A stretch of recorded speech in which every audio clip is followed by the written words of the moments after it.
langkah-langkah antisipasi harus kita lakukan dalam rangka memenuhi kebutuhan pokok bagi rakyat kita.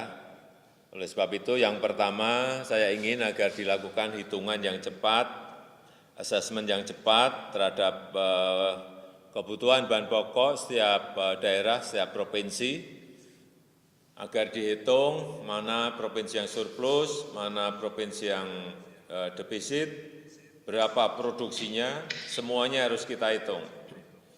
Dan laporan yang saya terima untuk stok beras, defisit di 7 provinsi, stok jagung, defisit di 11 provinsi, kemudian stok cabai besar, defisit di 23 provinsi, stok cabai rawit, defisit di 19 provinsi, stok bawang merah diperkirakan juga defisit di 1 provinsi, dan stok telur ayam defisit di 22 provinsi. Stok untuk minyak goreng diperkirakan cukup untuk 34 provinsi, tetapi untuk stok gula pasir diperkirakan defisit di 30 provinsi dan stok bawang putih diperkirakan defisit di 31 provinsi. Yang kedua, pastikan distribusinya baik sehingga daerah yang mengalami defisit kebutuhan pokoknya dapat disuplai melalui distribusi dari daerah yang surplus. Oleh sebab itu, transportasi distribusi pangan antar provinsi, antar wilayah, antar pulau tidak boleh terganggu. Saya akan cek terus ini karena dengan penerapan PSBB dari beberapa provinsi, beberapa kabupaten kota, memang saya mendengar ada 1-2 yang sudah mulai terganggu, terutama yang berkaitan dengan transportasi pesawat. Karena yang namanya pesawat, kalau yang jalan hanya kargonya saja, penumpangnya tidak, tentu saja hitung-hitungannya akan sangat sulit. Karena sebetulnya kargo itu mengikuti pesawat yang berpenumpang. Ini tolong betul-betul kita exercise sehingga sekali lagi jangan sampai distribusi bahan pokok, bahan-bahan yang penting itu terganggu. Karena sekali lagi kita adalah negara kepulauan.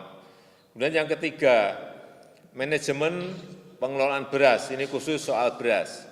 Manajemen pengelolaan beras di dalam negeri menjadi kunci penting bagi antisipasi dan mitigasi dari krisis pangan yang beberapa bulan ini disampaikan oleh FAO.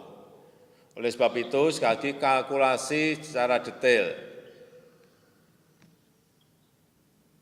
hitung betul secara detail mengenai ketersediaan stok, tentu saja dengan memperhitungkan stok di masyarakat, stok di penggilingan, stok di gudang, dan stok di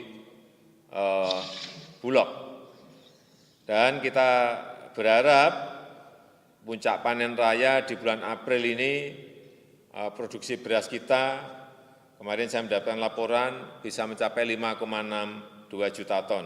Ini sangat bagus dan saya juga minta Bulog untuk tetap membeli gabah petani dengan insentif harga yang layak dengan fleksibilitas yang memadai. Dan juga tolong dikalkulasi, dihitung kemungkinan terjadi kemarau panjang di 2020 ini. Walaupun prediksi BMKG tidak ada cuaca yang ekstrem, namun tetap harus diwaspadai, terutama yang berkaitan dengan ketersediaan beras nasional kita. Yang keempat, jaga terus produksi pangan agar tetap berjalan normal. Pastikan juga agar petani tetap berproduksi dengan tentu saja dengan menerapkan protokol kesehatan yang baik dan program stimulus ekonomi betul-betul bisa juga menjangkau yang berkaitan dengan produksi beras kita, artinya menjangkau petani kita. Saya rasa itu yang bisa saya sampaikan sebagai pengantar.